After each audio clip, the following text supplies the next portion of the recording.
The story begins in the rugged foothills of Montana in the late 1800s, a time when superstition ruled every whisper in the valleys and faith was often crueler than fact. The Harper family lived in a cabin on the edge of Hollow Creek, a village so small that every tragedy was shared like a sermon and every rumor became law. It was here that Evelyn Harper was born, a child marked by tragedy before she could even draw breath. Her mother nearly bled to death the night Evelyn came into the world.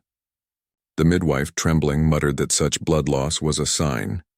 Her father, Nathan Harper, was a simple farmer who worked hard and prayed harder, but that winter his crops failed. The following spring, his eldest son, Evelyn's brother, drowned while fishing in the swollen river. The villagers didn't see misfortune. They saw a curse.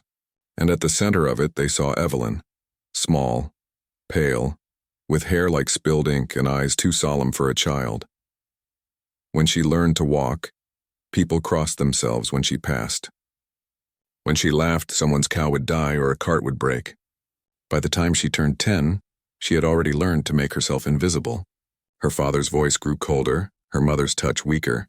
The word Black Widow began to echo behind her back, a name born of fear and ignorance.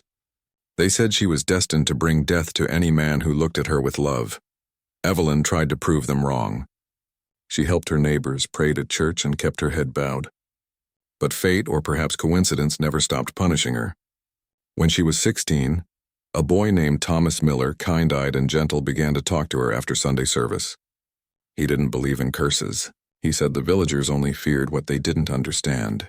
For the first time in her life, Evelyn felt something close to hope. But 3 weeks later, Thomas's horse slipped on a wet trail and crushed him. He died the same night. The whispers turned into certainty. She loved him, they said. And he died. The curse is real. Evelyn's world shrank after that. Her father could no longer look at her without seeing the ruin of his life. He drank until dawn, muttering prayers under his breath. Her mother began fasting and burning herbs in the corners of the cabin to cleanse the air. They prayed over Evelyn. But when nothing changed, their fear turned into desperation. At 19, she awoke one morning to find strangers outside her door, rough men with mules and wagons. Her father wouldn't meet her gaze. Her mother stood behind him, clutching her rosary, eyes red from crying. The man who spoke was named Cass Barrett, a trader who dealt in contracts, poor families selling their children or wives for money or labor. He looked at Evelyn like a piece of property and said, "She'll fetch a good price in the settlement. Some men don't care about curses when winter's coming." Evelyn felt her knees weaken. "Father, please," she whispered. Nathan Harper's voice was hard as stone. "We've got no choice, girl. You've brought death to this house. Maybe out there someone can break it." Her mother crossed herself. "May God forgive us," she whispered. The deal was done before sunset. Cass Barrett tied Evelyn's wrists loosely as if she were a runaway horse, and led her away while her parents turned their backs. The last thing Evelyn saw of her home was her mother's hand pressed against the window, trembling but unmoving. The wagon jolted forward, carrying her into a life she had not chosen. The village disappeared behind the curve of the hill, swallowed by mist. She didn't cry, not because she wasn't broken, but because she had already shed every tear long ago. She sat silently as Cass Barrett chewed tobacco beside her, the leather reins creaking. He eyed her with curiosity. "You really cursed, girl?" he asked. Evelyn said nothing. He chuckled. "Don't matter to me. Long as you can work, someone will take you." The journey took days, through forest, across rivers, past empty towns. Each night they stopped at a campfire, where Cass would talk about the men waiting in the mining settlements up north. Men who'd pay coin for a housekeeper, a worker, or sometimes something darker. Evelyn listened without emotion. She had already learned that fear made things worse. But when the nights grew colder and she saw the moon rise over the endless peaks, something stirred inside her. Not defiance, not yet, but a question. Was she truly cursed, or merely blamed? One morning, while Cass was checking the mules, Evelyn wandered to the river's edge. She saw her reflection, pale face, hollow eyes, and whispered, "What are you?" The wind answered with silence. A tear slid down her cheek and fell into the water, carried away downstream. By the third week they reached the settlement, a place of wooden shacks, rough laughter, and smoke. Cass tied his horse near a saloon and led her to a small platform where men traded goods, pelts, whiskey, and sometimes people. She stood still, eyes on the ground as the trader announced her fate. "She's strong," he called, "can cook, clean, and work the land. But here's the catch, and they say she's cursed. A black widow. Any man who touches her dies. So who's brave enough to test the devil?" Laughter erupted, cruel and drunken.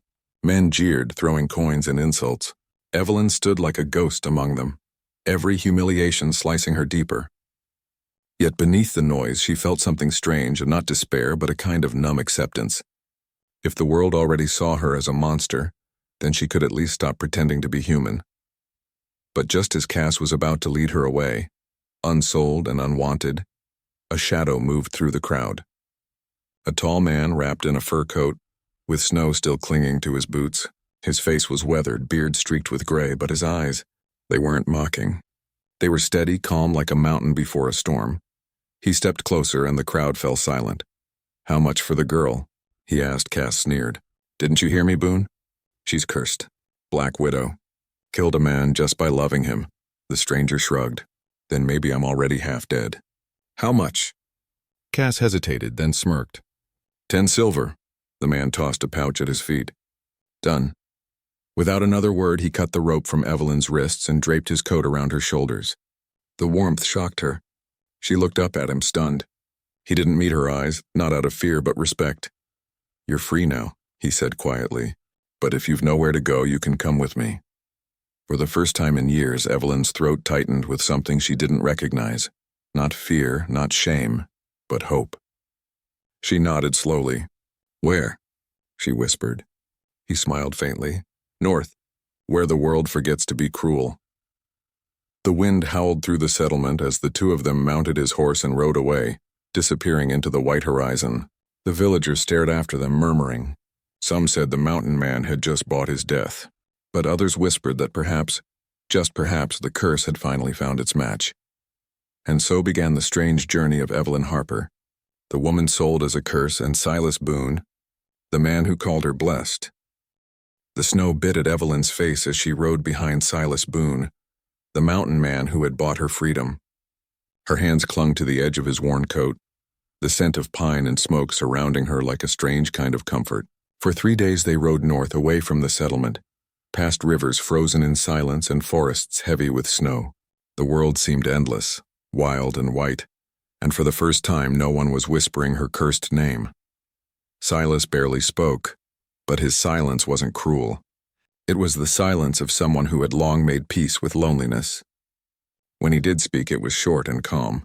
"You warm enough?" he asked once. Evelyn nodded. "I've been cold before," she murmured. He glanced at her, not with pity but with understanding. "Ain't the same thing," he said quietly. "There's the cold that bites and the kind that empties you out. I reckon you've known both." That night they stopped by a small stream, setting up camp beneath the shelter of a rock ridge. Silas built a fire, his movement steady, practiced. Evelyn watched him from across the flames, her fingers still bound in habit, always folded, always careful, as though any sudden motion might offend the air. He passed her a tin cup of coffee steaming in the night frost. "Drink," he said simply. She hesitated, expecting the sharp command of her old life, but there was none. "Only quiet, you don't ask much," he said finally.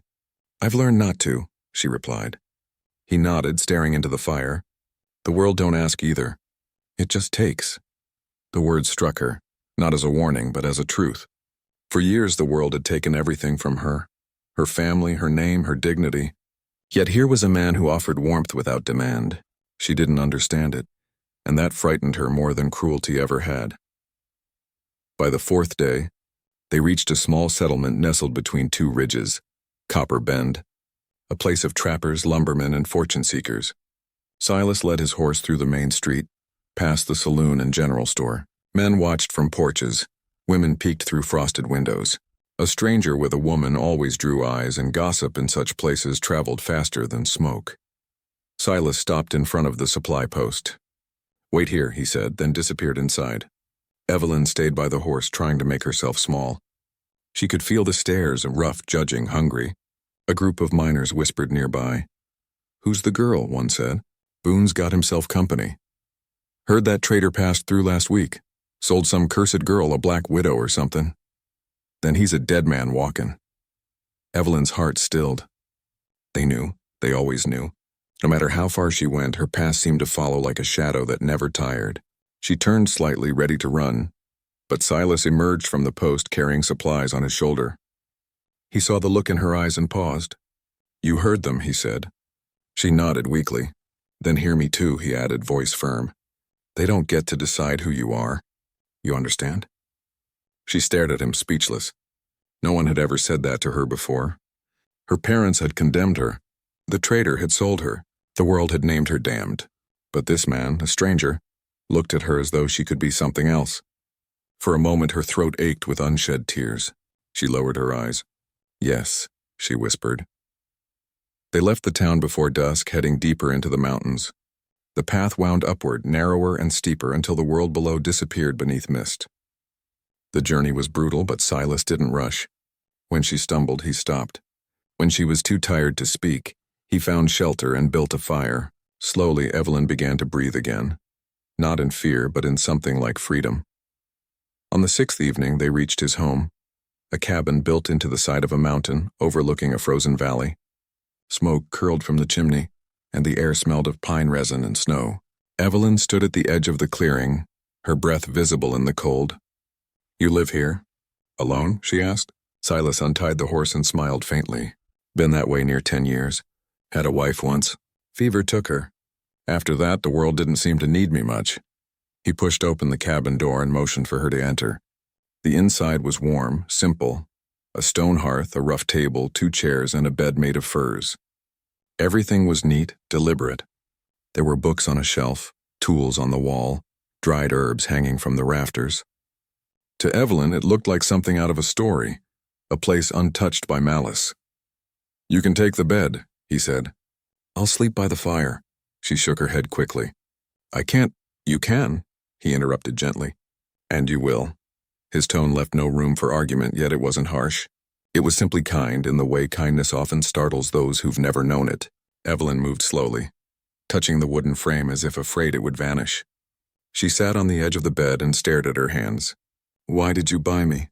she finally asked. Silas was silent for a moment, tending the fire. Then he said, "Didn't buy you. Bought your freedom. Man like that traitor doesn't deserve to own another soul." "But you paid for me," she insisted. "You must expect something." He met her eyes, steady as stone. "Ain't looking for a servant. And I sure ain't looking for a curse. Just someone to share the silence with." Evelyn didn't know what to say. For years she had been treated as a burden, a superstition, an object. Now for the first time, someone was treating her like a person. It was too much, too heavy, too fragile. She turned away and tears fell silently onto her lap. Silas said nothing more, but he placed a mug of warm tea beside her and sat quietly by the fire, whittling a piece of wood. That night, for the first time since childhood, Evelyn slept without fear. The days that followed were a quiet rhythm of survival. She helped fetch water, chopped wood, mended furs. Silas taught her how to set traps and identify edible roots. When she burned a meal, he only laughed and said, "Means it's cooked proper for a mountain man." The laughter startled her. She hadn't heard her own voice echo like that in years. Sometimes she caught him watching her. Not with desire, but with quiet curiosity, as if he were studying a bird learning to fly again. Once, when she thanked him for saving her, he shrugged. "Didn't save you, just gave you room to save yourself." As the snow deepened outside, something began to thaw inside her. She started humming while she worked. She stopped flinching when he walked by. She even asked him questions, Gron, about the mountains, the wolves, the stars. He answered each one with patience, sometimes with stories that made her smile. But one evening, as they sat by the fire, the door creaked open with a gust of icy wind. A man stood there, dirty, thin, and wild-eyed. Evelyn recognized him instantly. He was one of the men from the trader's camp. The same kind who had laughed when she'd been paraded before them. He spat on the floor. "So it's true. The Black Widow found herself a fool." Silas stood, calm but alert. "State your business." "Cass Barrett's dead," the man sneered. "Hart stopped in his sleep 2 nights ago. Word spread, they say the curse took him. Folks are talking, Boone, they'll come looking for her." Evelyn froze, heart pounding. Cass dead? She hadn't wished it, hadn't even thought of him. But now his death would be her fault again. The man smirked at her terror. You'd best rid yourself of her before she brings death to your door too. Silas's expression didn't change. You're done talking, he said. Get off my mountain. The man opened his mouth to retort, but one look at Silas's rifle made him think better of it. He spat again and left. When the door shut, Evelyn sank to the floor, trembling. It's happening again, she whispered. He's dead. Because of me. Silas knelt beside her, taking her shaking hands in his calloused ones. No, he said softly. Because men die. Because the world breaks. Not because of you. Tears streamed down her face. You don't understand. I understand enough, he interrupted gently. You've carried a lie too long, Evelyn. You're not a curse. You're a woman who survived cruelty, and I won't let them take that from you. Outside, the wind howled through the pines. Inside, the fire crackled, casting gold over their faces. For the first time, Evelyn let herself believe him. Just a little. Enough to whisper, thank you. Silas gave a faint, tired smile. Don't thank me yet, he said. They'll be coming soon. But I reckon this mountain's big enough for two souls who ain't ready to die. And as the storm rose outside, Evelyn realized something she hadn't dared to feel in years. The beginning of safety. Winter deepened in the northern mountains, swallowing the world in silence. For most, it was a season of hardship, of hunger and frostbite. But for Evelyn Harper, it became a season of quiet rebirth. The cabin she shared with Silas Boone stood like a small ember in a world of white, smoke curling gently into the pale sky, a soft defiance against all that was cold and cruel. At first, Evelyn moved through her days as if still bound by invisible ropes. She woke before dawn, swept the cabin, fetched water from the frozen creek, and cooked whatever Silas hunted. She did it not because he demanded it, but because work was the only language she knew. In her old life, stillness had meant punishment. Now Silas's silence was something different. It was peace. He never raised his voice, never touched her without cause. When she stumbled with the axe or broke a dish, he only smiled faintly and said, Reckon it's better that it's the dish and not your hand. His gentleness confused her. Kindness, in her experience, had always been a trick before cruelty. But with Silas, the kindness stayed, solid and unspoken.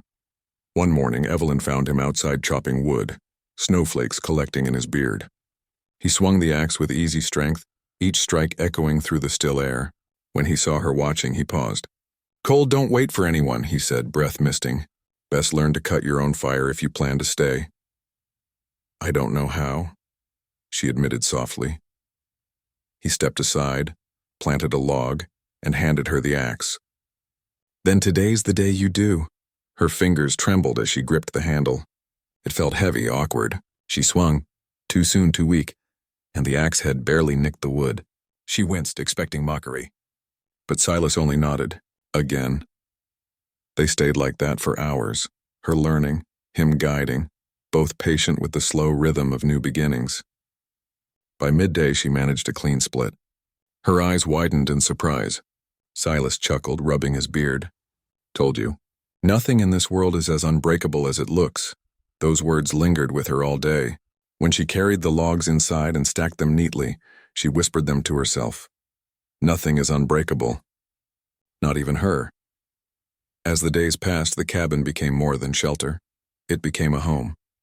Silas showed her how to make tea from pine needles, how to listen to the crackle of ice to tell if the river was safe. He even taught her to track deer prints in the snow. Each lesson was quiet, patient, and strangely intimate. He didn't just teach her survival. He gave her the language of the land. In return, Evelyn brought warmth to the cabin in ways he hadn't known he missed. She mended his shirts with careful stitches, added herbs to the stew that made it taste like something from memory, and began humming softly while she worked. Sometimes Silas would pause outside the cabin just to listen, her voice fragile but steady, weaving through the smoke and snow like the faint promise of spring. One night, as they sat by the fire, she asked, Why do you live up here alone? He stared into the flames. Used to have a wife, Hannah. She was sunshine, made this place feel alive, but fever took her in winter years ago. After that, I couldn't bear the noise of people saying sorry. So I came up here, easier to talk to the wind. Evelyn's eyes softened. You must miss her. He nodded. Every day. But missing her don't mean I'm meant to stop living. She looked down at her hands. You make it sound easy. He smiled faintly. Ain't easy. Just honest. Their eyes met and something unspoken passed between them. Not desire, not yet, but recognition. Two broken souls finding shelter in each other's silence. Spring was still weeks away when the first sign of danger arrived. A rider's shadow appeared on the ridge one afternoon. Evelyn froze when she saw it through the window. A dark figure moving slow, deliberate. Silas loaded his rifle without a word. Stay inside, he said. The rider dismounted and were a trapper from the valley below. He carried news and a bottle of whiskey. Cass Barrett's death still got folks talking, he said, glancing past Silas toward the cabin. Word is his heart burst in his sleep, and some say the Black Widow's curse did it. Silas's jaw tightened. You believe that? The man shrugged. Don't matter what I believe. Folks are looking for her. Bounty on her head for witchcraft and murder. Ain't right, but that's talk for you. When the trapper left, Evelyn came out trembling. They'll come for me, she said. They always do. Silas turned to her, steady and sure. Then they'll have to climb through a mountain to get to you. Tears welled in her eyes. Why risk yourself for me? He hesitated. Because I've seen enough evil in this world to know you ain't part of it. She wanted to believe him, but the years of condemnation had carved too deep. That night she couldn't sleep.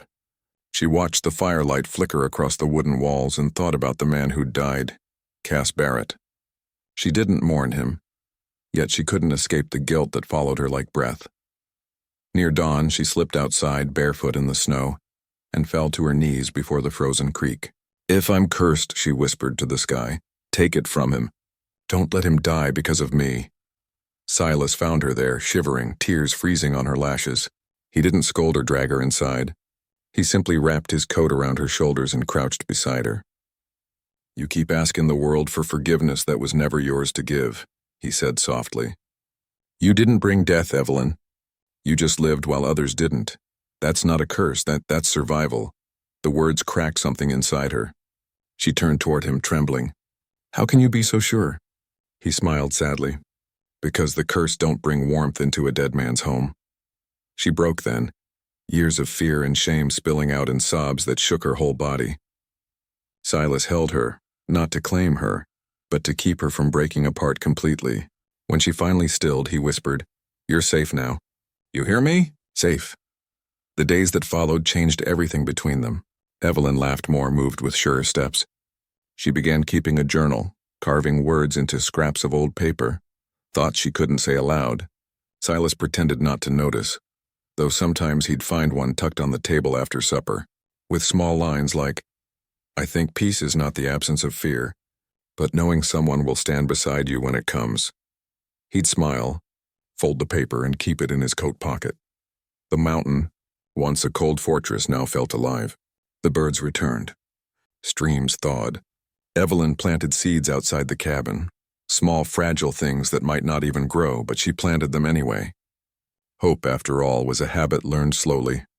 One evening she caught Silas staring out over the valley, rifle in hand. They'll come soon, he said quietly. Men like that don't forget. Evelyn stepped beside him. Then let them come. Her voice didn't shake. He turned to her, surprised. You're not afraid?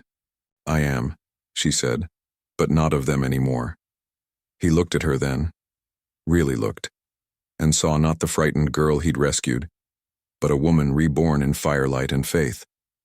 Something warm stirred in his chest, something he hadn't felt since Hannah's laughter filled the air. He wanted to tell her, but didn't.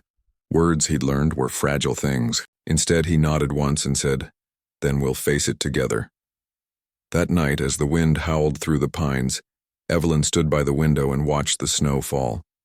She no longer saw ghosts in the darkness and only endless white waiting to be remade by the sun. For the first time in her life, she wasn't running.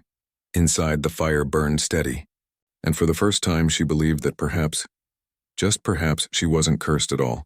She was simply free. The snow began to melt, and with it came whispers on the wind, whispers that carried down the mountain and into the valley towns below. By spring's thaw, those whispers had become names, faces, and threats. The Black Widow was alive.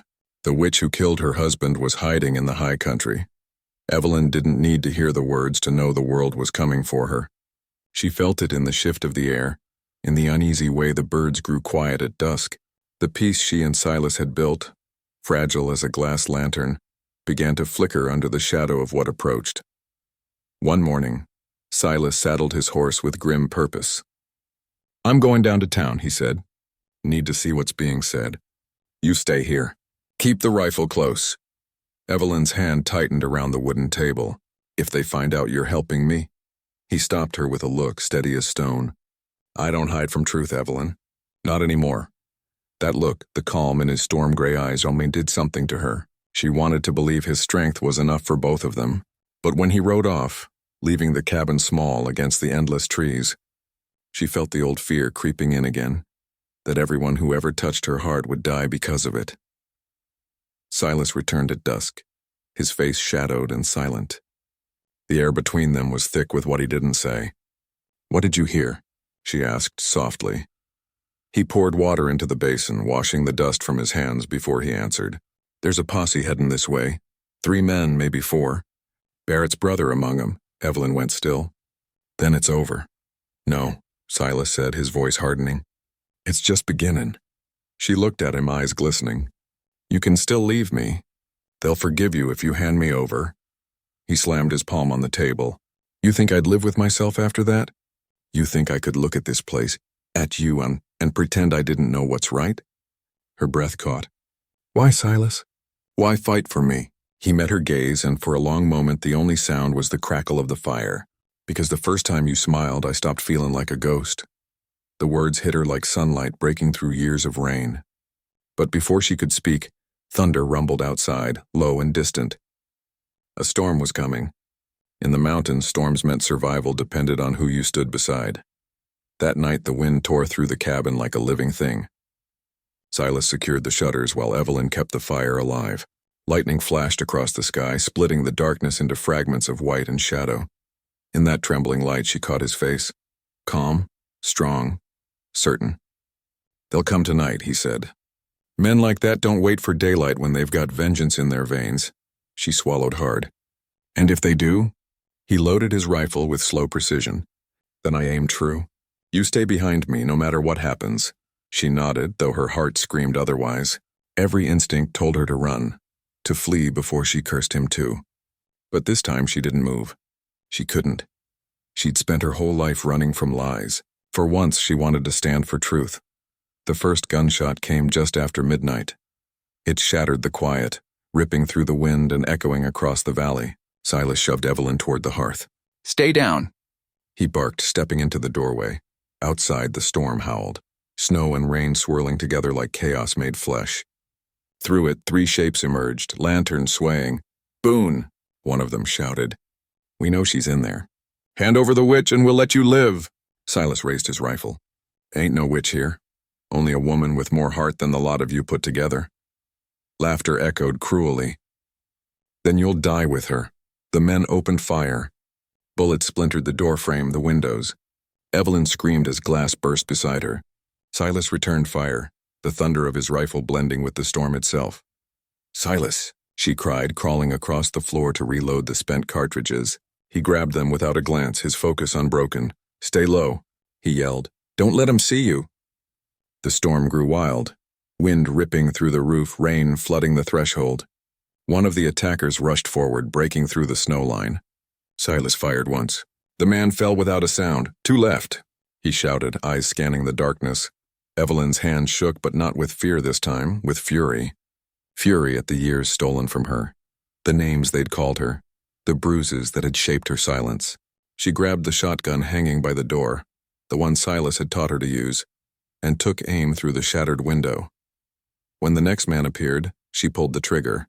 The recoil knocked her backward, but the shot hit true. Silence followed, the kind of silence that hums with both terror and freedom. Only one man remained, Barrett's brother. He stepped into the clearing, lightning flashing across his twisted face. "You think this ends with me?" he snarled. "She's cursed, Boone.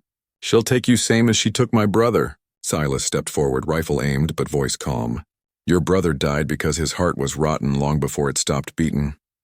Barrett's brother raised his gun, but Evelyn was faster. She stood in the doorway, rain soaking her hair, firelight flickering behind her. "No more," she said. "No more blood because of me," the man sneered. "You think you can stop this? You're death itself." She met his gaze, steady and unflinching. "If I were death, you'd already be gone." For a heartbeat, neither moved. Then lightning split the sky, and in that blinding light, Silas fired. Barrett's brother fell, his gun tumbling into the mud. The storm raged on, but inside, everything went still. Evelyn sank to her knees, shaking. Silas dropped the rifle and knelt beside her, pulling her close. "It's done," he whispered. "It's over." She clung to him, trembling. "They'll come again." He shook his head. "Let 'em. I've got enough bullets and faith to last the rest of my life."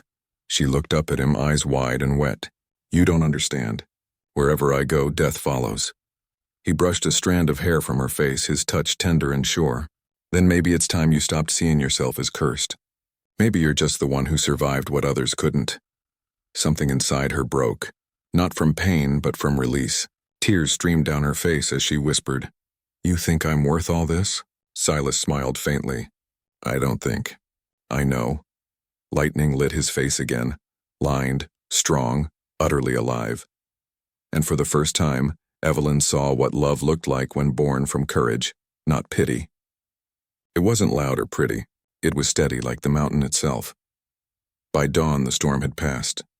The cabin stood scarred but standing, much like the two souls within it. Evelyn stepped outside, barefoot in the wet earth. The air smelled of pine and smoke. Birds began to sing again, soft and cautious. Silas came to stand beside her, wrapping a blanket around her shoulders. "You still think you're cursed?" he asked quietly. She looked out at the sunrise, gold spilling across the peaks, and shook her head. "No, I think I was just waiting for someone to call me something else." He smiled. "Then I'll keep calling you what you are, my blessed wife." Her breath caught, and for a long moment she could only stare at him, the words wrapping around her like warmth itself. "Blessed wife," she repeated softly, tasting the sound like a prayer. And for the first time it felt true. The storm that had nearly torn the mountain apart left behind a strange golden peace. Morning light spilled through the trees, painting everything in shades of forgiveness. The cabin's roof still leaked, the porch was broken, and the scent of gunpowder clung to the cold air. Yet somehow, everything felt alive. For Evelyn Harper, it was the first morning in years that didn't feel borrowed. No watchful eyes, no whispered curses, just silence, soft and clean, like the world itself had exhaled. She stood at the edge of the clearing, wrapped in Silas's coat, and watched the sun rise over the peaks. Every breath of wind carried the scent of pine, wet soil, and wood smoke, the scent of home. Behind her, Silas moved about the cabin, hammering new boards over the broken windows, humming low under his breath. He'd hardly slept, yet he worked with the calm of a man rebuilding not just a house, but a life. Evelyn turned toward him. "You don't have to fix it all today." He looked up from the hammer, smiled a little. "After a storm, you don't rest, you rebuild. Keeps the ghosts out." She tilted her head, warmth flickering in her chest. "And do you think that works?" "Worked for me when I lost Hannah," he said quietly. "Might work again." His words lingered in the air, gentle, honest, and unburdened by pity. And for the first time, Evelyn realized that his love wasn't meant to rescue her. It was meant to walk beside her while she rescued herself. Over the next few weeks, the mountain softened into spring. Meltwater rushed down the slopes. The creek thawed into song, and the first wildflowers began to bloom along the path to the valley. Evelyn found herself humming again, just as she had in the winter months, though now the songs were lighter, fragments of memory transformed into hope. The townspeople's whispers eventually reached the high country. Some said the Black Widow had vanished into the woods, others that she'd bewitched a hermit and turned him into her slave. But those who came looking never found her. The mountains had claimed her, and they protected what they loved. Silas and Evelyn lived quietly. They traded furs for grain when needed, tended a small patch of earth, and mended what the storm had broken. Their days were simple, but within that simplicity bloomed something rare, peace that didn't depend on forgetting, but on forgiving. At night they'd sit by the fire, his hand resting near hers but never forcing closeness. It was Evelyn who broke the distance first. One evening she reached across the table, touching his rough fingers lightly. "You could have left me that night," she said. Any man with sense would have. Silas smiled faintly. Ain't much sense in me. Never did learn to turn away from something worth fighting for. She felt tears sting her eyes, not from sorrow but from wonder. You think I'm worth fighting for? He leaned forward, the firelight catching the gold in his eyes. Evelyn Harper, you ain't just worth fighting for. You're the reason I remembered how. The next morning she woke before him and stepped outside barefoot. Mist curled low over the valley and the grass glistened with dew. She looked toward the garden they'd planted weeks earlier, rows of green just beginning to show. Tiny sprouts, fragile but alive. She knelt beside them, brushing the soil gently. For years she had believed nothing good could grow from her hands. Yet here it was, proof of life, defiant and tender. She whispered softly, "Thank you." She wasn't sure who she spoke to, the earth, the man, or the God she'd thought had forgotten her. But the gratitude felt real, and that was enough. Silas appeared behind her, his shadow stretching long in the morning light. "They're coming up strong," he said. She smiled. "Guess they decided to stay. Just like their planter," he said. Evelyn turned, and he was holding something small in his hands, a simple ring, carved from polished wood and etched with a faint design of mountains and sky. "I ain't got much to offer," he said, voice low, "but I figure love don't need gold. Just truth." She stared at him, speechless. Her heart beat hard against her ribs. "Silas!" He stepped closer, his eyes soft but steady. "You don't owe me an answer. I just want you to know that you ain't cursed or broken or lost. You're the strongest soul I've ever met. And if you'll have me, I'd be honored to call you my wife, my blessed wife." The words hit her like the first sunlight after years of storm. Blessed wife, 2 words that turned everything she'd ever believed about herself upside down. She had been branded a curse, a widow, a witch. Yet here stood a man who looked at her and saw blessing instead. Tears spilled down her cheeks as she nodded. "Yes," she whispered. "Yes, Silas Boone, I'll be your wife." He slipped the wooden ring onto her finger. A perfect fit, carved by hands that had built more than just walls. Then he pulled her into his arms. The kiss that followed wasn't wild or desperate. It was quiet, reverent, filled with the kind of love that doesn't burn out but warms everything it touches. Their wedding was held beneath the open sky, with only the pines as witnesses. Silas had shaved awkwardly, and Evelyn wore a simple white shawl she'd woven herself.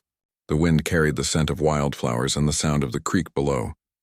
When he said, "I take you, Evelyn Harper, to be my wife," she felt the weight of every cruel word ever spoken to her lift from her shoulders like ash on the breeze. And when she replied, "I take you, Silas Boone, to be my husband," she spoke with the strength of a woman who had finally stopped apologizing for surviving. Afterward, they shared bread and coffee by the cabin's hearth. He called her Mrs. Boone, and she laughed, the kind of laugh that echoed into the rafters and out the door, startling a bird from the porch rail. "You sure you know what you've signed up for?" She teased. Silas grinned. "Ain't no curse that scares me half as much as the thought of living without you."